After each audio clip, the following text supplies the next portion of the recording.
Get ready for some of the best skiing in the world. It's the 15th annual Sierra Wireless Whistler Cup. 400 skiers from 21 countries, 50 seconds down the course, and 3 years until the next Winter Olympics.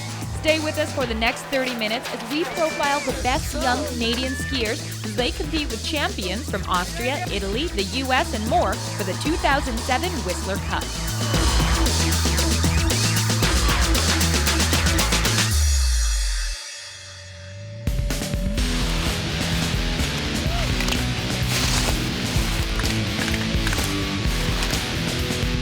Coming up, we'll meet a Canadian champ with a golden future. He's looking for his moment to shine. Will he find glory?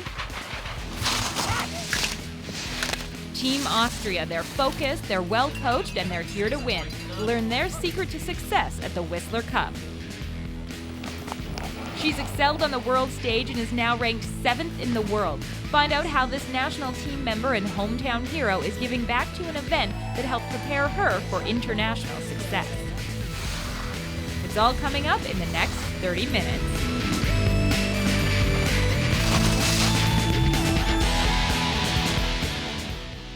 Welcome to Whistler Mountain, home to some of the best skiing in the world and host to the 15th annual Whistler Cup.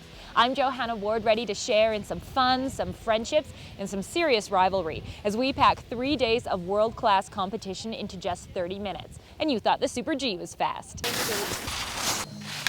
The Sierra Wireless Whistler Cup brings together hundreds of athletes from 20 different countries. It's a one-of-a-kind event for the world's best young skiers. The 2010 Winter Olympics fast approaching makes this a must-attend race. And to think, it all started right here 15 years ago. Now the largest and most important ski race in North America for athletes aged 11 to 14 years old, the Sierra Wireless Whistler Cup has experienced 14 years of amazing growth and recognition. Benjamin Reich established himself as a world-class talent, winning gold at the inaugural event in 1993. 3 years later, Anya Parson and Eric Gay shared the limelight as they both made the podium and have since gone on to win on the world stage and receive international recognition. Over the years, the event has provided an opportunity for skiers from every corner of Canada to compete with the best in the world, giving them the experience to become future Olympians.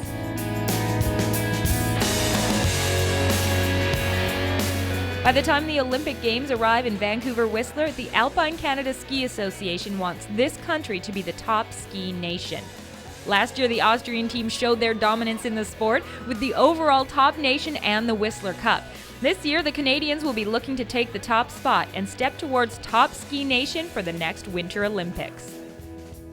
This year, 20 countries are participating over 3 days. A special welcome to Greece and to Finland, who are attending for their first time. Now, these are the best juvenile skiers from all corners of the globe. And for athletes 11 to 14 years old, this is the largest and most important ski race in North America. And a fun one. Imagine hanging in Whistler with kids from all over the world.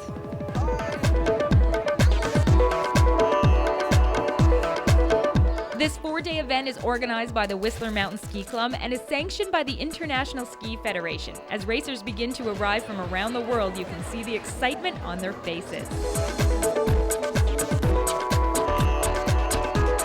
One of the first orders of business is the coaches' meeting and drop, where the world of international skiing is brought together in one room to determine the race order for the 3 days of skiing, including Super G, Giant Slalom, and Slalom races. Number 32, Nova Scotia.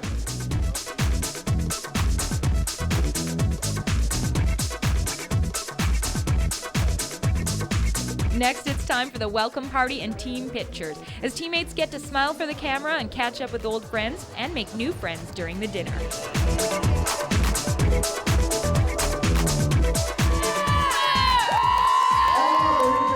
Of course, the Whistler Cup is not just about having fun and building friendships. It's also challenging, motivating, inspiring, and competitive. Let's have a look at highlights from Friday's Super G.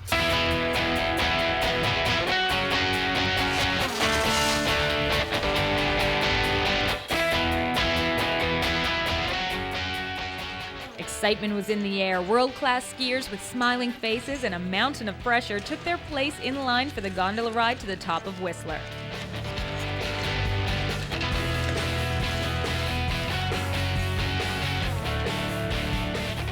Before the races began, there was a quiet stillness in the air as the athletes calmed their first day jitters and focused on the task at hand. Today was the big race for the K2 boys and girls. The 13 and 14-year-olds would be taking on the Super G course, the fastest and, in the minds of some, the most prestigious event. Conditions were ideal to start the day. Mild temperatures, little to no wind, and a slightly overcast sky.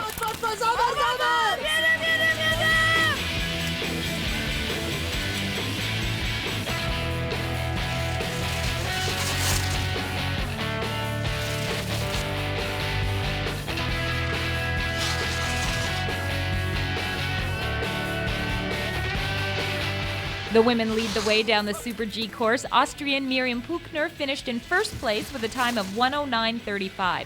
Fellow European Barbara Piroktova of the Czech Republic took second place, and Canadian Camille Gilbert of Quebec finished in third. After a disappointed showing at the Whistler Cup the previous year, she returned to the mountain, found success, and was thrilled about her run.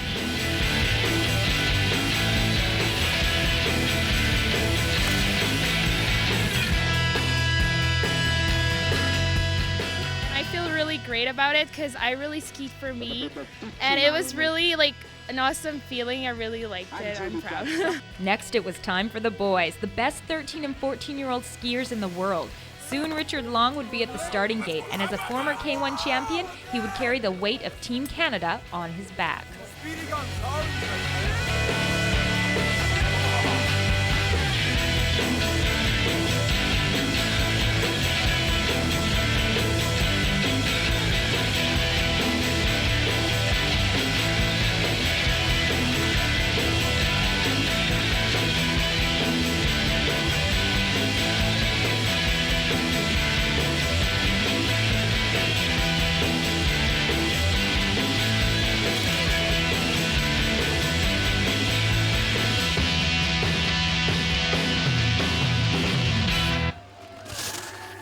Richard blazed down the run with a time of 1:08.03 and set the standard for the day and for Team Canada. Richard struggled with the strong Austrian team at last year's event, but this year he made his hometown of Collingwood, Ontario proud, winning by nearly 2 seconds over his nearest competitor. I did pretty good. Felt like a pretty good run. Came in the last pitch feeling a little bit late, but it all worked out. I just managed to pinch by the last few gates, and it turned out pretty well. Come on now, let's go. Finishing in second was fellow Canadian and training pal Andrew Solomon, who finished with a time of 1:09.80. I don't know. It's hard to explain even, because Richard and myself were on the same team, and we're always pushing each other, and it's great that he came out one and I came out two.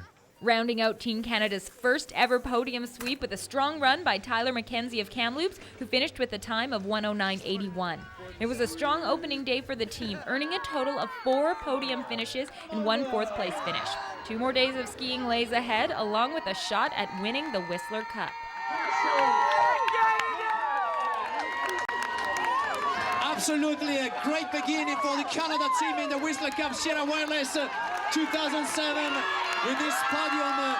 We'll have more highlights from the weekend's competition coming up, plus a look at the social aspect of the Whistler Cup, from parades for the kids to perks for the volunteering adults. But first, back to the icy battlefield. They're back! The mighty Austrians have returned to defend their team's victory in last year's Whistler Cup. This is the team that the competitors and the coaches measure themselves against. And as Jack Christie discovers, there's more to being on the Austrian team than just skiing. They're expected to win, and nothing less will do.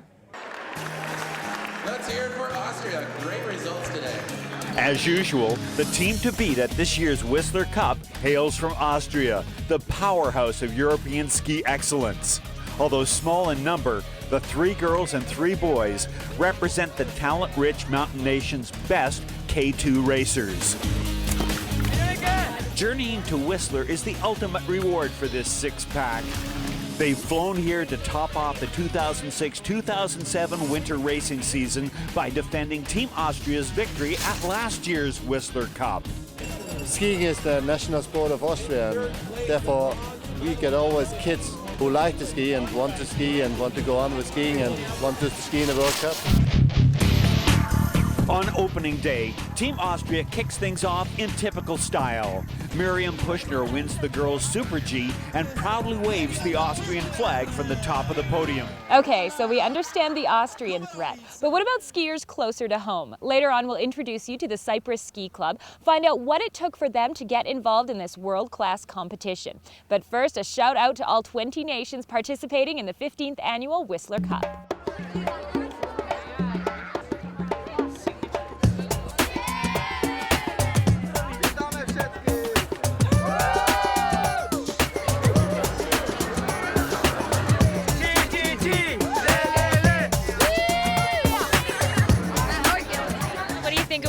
Whistler Cup so far? Pretty awesome. Yeah. It's cool. I think it's very cool, yeah.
Awesome. 20 countries, more than 440 athletes, 100 from Canada, and each with a story to tell. Up next, Kristen Reed reminds us that if you believe in yourself, everyone will follow. And those are words to live by for skier Britt Janik, who not only believed in herself, but put her money where her mouth is.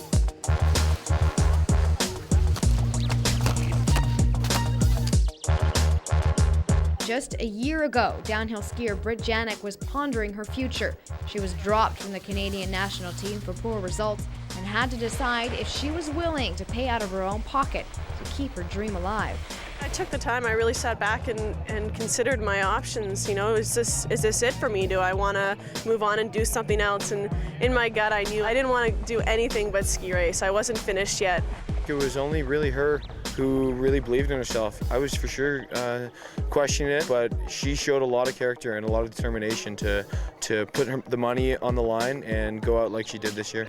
Janik is now an inspiration. Going out of pocket, she dug deep to find the results she needed to be welcomed back by Team Canada with open arms. We've seen this past season what she's been able to do, and you know, her pleasure and her happiness with her performances have rubbed off on the whole rest of the team. I mean, it just shows so much character and really a lot of mental discipline. I don't think there's a lot of athletes out there that could do that. A big reason to do it, Whistler in 2010. I want to stick through. Not many athletes get a chance to race the Olympics in their own backyard, the hill that they grew up skiing on, and I am just, after this season and seeing 2010 get closer and closer, I'm just getting more excited.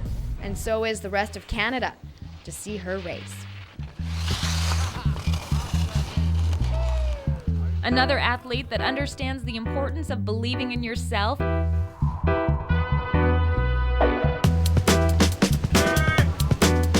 having the courage to face obstacles, not just on the mountain, but in life. Whistler Mountain Ski Club's Spencer Morris. I was at a race at Mount Washington and I fell and I slid over the gate.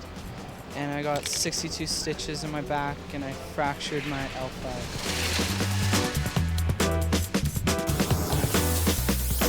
Spencer considers himself lucky, and the timing too. That was the last race of the season, giving him the summer to recover, physically. But what about the mental impact?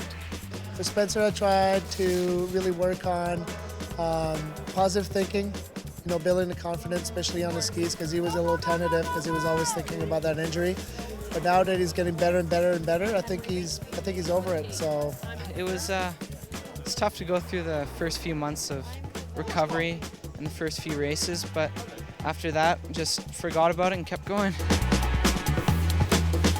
Having drive and determination, that seems to come naturally to these athletes. Having to stop, as K2 racer Jenny Ray knows all too well, that is a force to be reckoned with, especially when you're facing the start of the season. Well, I had a GS race at the beginning of January last year, and I had a pretty bad fall, and I fell and tore my ACL. So that was just really hard because the recovery was really painful and really long, and it really kind of screwed me up mentally. But when I look back at it, I'm kind of glad because I just realized how important skiing is to me. People, you live through experiences, and I think you got to learn from the mistakes or learn from the experiences and just move on from there. And the kids, you got to forget what happens, learn from it actually, forget about it now, and then just move on. Skiing has done like a lot for me, and I don't even know why. It just made me really independent and just got me on the right track and just where I'm going, and I'm really glad I'm doing it. Great attitudes from both of those athletes, and we'll find out how they and their teammates do coming up. As the host, Whistler Mountain Ski Club gets to enter as many racers as they like. That's an advantage that other BC clubs like West Vancouver Cypress Ski Club don't enjoy. Only the best ski racers from the provincial clubs qualify to attend the big event. Jack Christie introduces us to two Cypress skiers who raced hard all year to make the cut. Against the backdrop of high-profile international teams, two racers from the Cypress Ski Club in West Vancouver quietly go about their race preparations. Hayden City Phillips and Ryan Hoff may be starting from the back of the pack, but their results over the 3 days demonstrate an ability to place much higher in the standings than the numbers on their bibs might imply. It's the biggest race of the year for me and just most important also, so hope I can do well. To do well at Super G, a speed event where no training runs are allowed, racers rely on instincts honed over long days of practice and on reflexes sharpened by strength training. In advance of their Super G races, both Hayden and Ryan mentally prepare by visualizing the course. With their eyes closed and their hands thrust forward, they weave downhill in their minds. Once they enter the start gate, it's time to fire up their courage. Bouncing up and down like young colts, their pre-race emotional calm evaporates into unbridled intensity.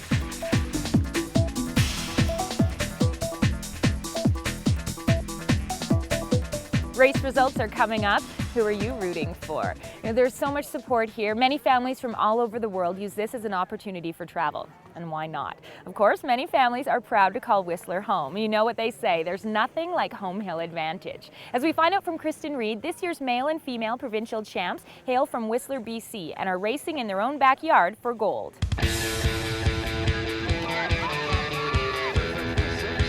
There's nothing like a little healthy competition, and racers will take any advantage they can get. I think it's a great advantage to have home hill. We know the hills that we're racing on, we train on them, so it's definitely a great advantage. Broderick Thompson was the boys' BC provincial champion, and Kylie Darlington, the girls' champ. Both are thrilled to represent Canada at the Whistler Cup. At the beginning of the year, I really went to provincials wanting to get on Team Canada. So went for it all 3 days, and I made it happen. There was more pressure than provincial races, but I still had fun. The inspiration to compete hard for your country is easy to come by, with a great example set by national team members, many of who got their start at this event. I like watching Michael Janik. He's quick on his feet and is really consistent with his runs, and he does pretty well.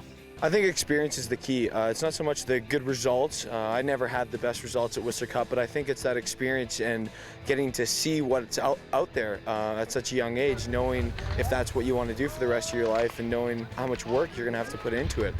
A lot of work has to go into it when you're competing against the best in the world.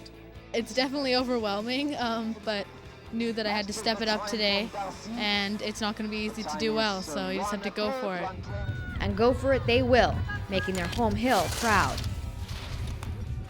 On Saturday, it was time for the Kinder 2 racers to take on the slalom course. Less than a minute through dozens of gates on icy and bumpy course conditions. 2 runs down, and a best combined time wins the race. Let's put the hammer down. Set the rhythm right from the start one. Solid pole plant, moving forward all the way to the finish.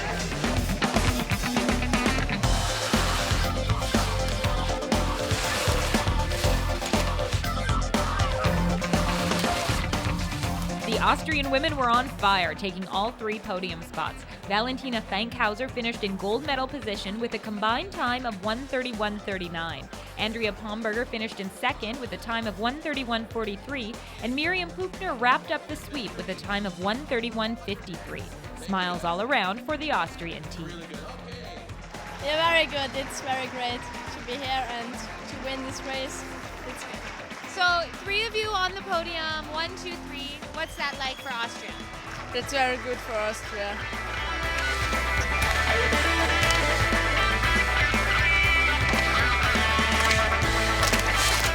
Next, it was time for the boys to take on the course, which with the sunny and clear conditions was icy in parts and soft in others. One slip, a missed gate, and you're out of the race.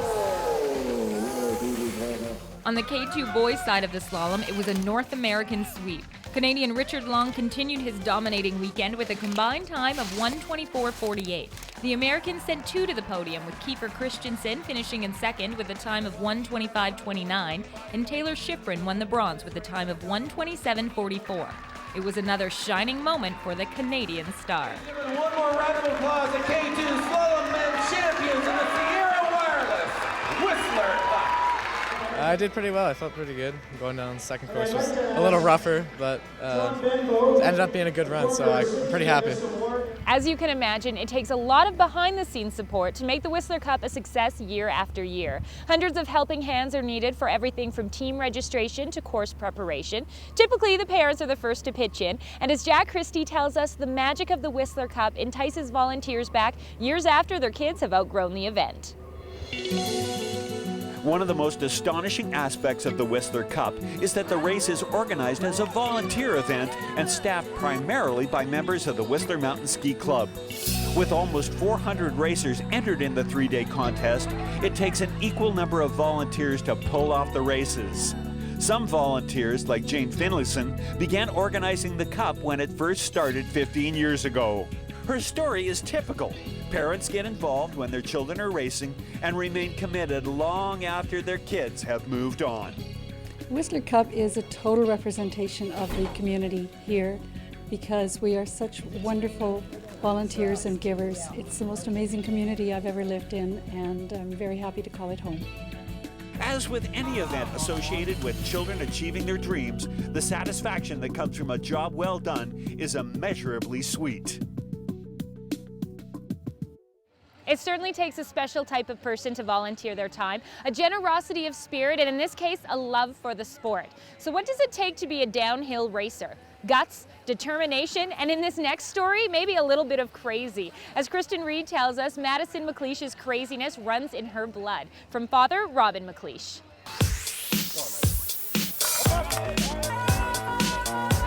It will take more than a broken thumb to slow down Madison McLeish. Well, it's just in the thumb, but the ligament, like it was a complete tear, so the ligament tore and a little bit of bone came with it.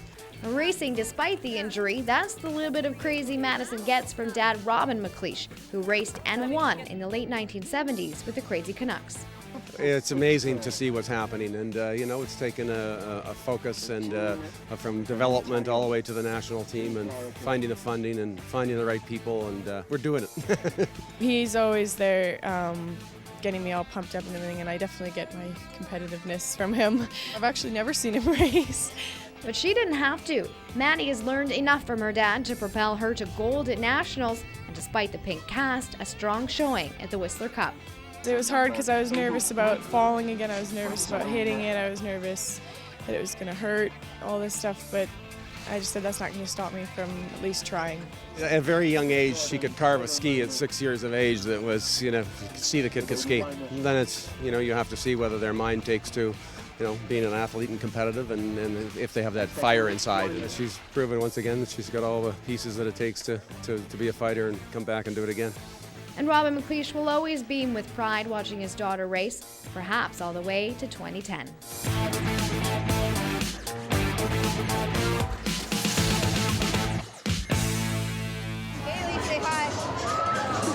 The Whistler Cup is not just about competition for the podium. There's also some friendly contest of the teenage variety.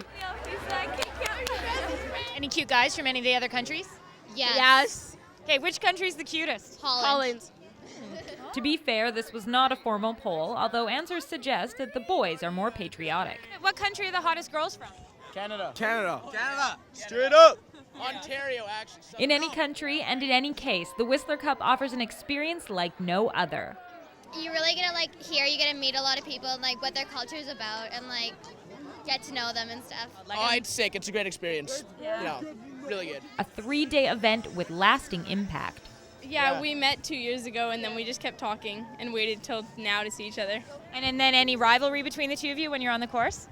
Not really. No. For Megan and Taylor, it's all about the support that comes with true friendship. The best part about it is making new friends and meeting new people. So the racing is just an added bonus on top of that. The enduring friendships are not the only things to watch. Also athletes who seem to shine brighter year after year, like one K2 racer who had a short step to the top of the podium.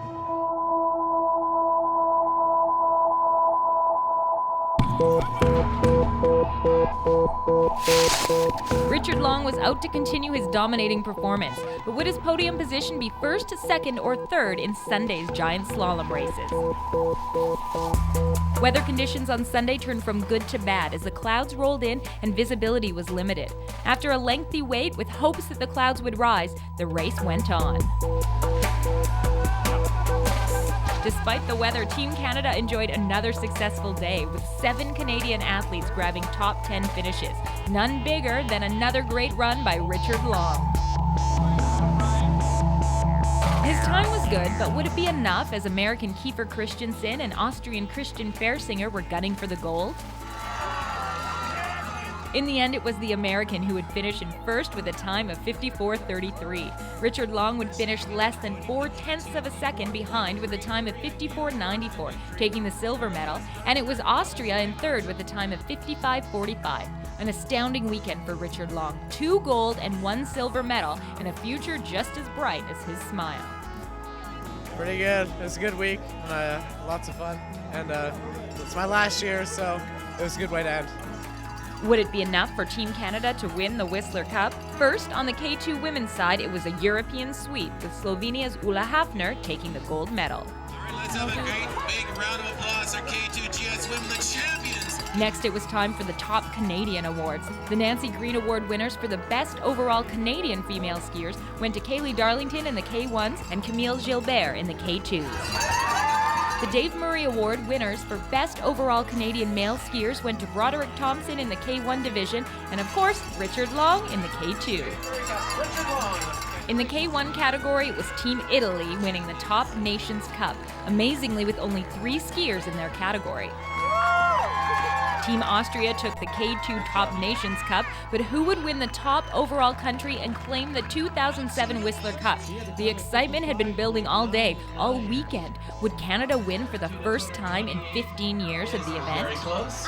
In second place, Team USA. Champions in the Sierra Wireless Whistler Cup is Team Canada.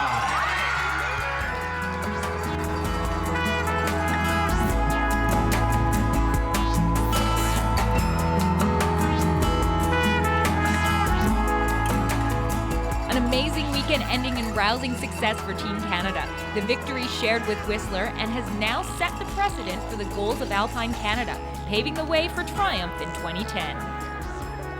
Having the older guys do really well, and then, on the world stage in the younger age, we won the cup. It's uplifting for the whole country and all the clubs, all the provinces, the whole system. Congratulations to all 440 participating athletes hailing from 20 countries. We'll be watching for you on future Olympic podiums. I'm Johanna Warden on behalf of Jack Christie, Kristen Reed, the crew, Rob B, Rob K, Jim and Zach, and everybody else at Shaw TV. Thanks for being with us, and we'll see you next year at the Sierra Wireless Whistler Cup.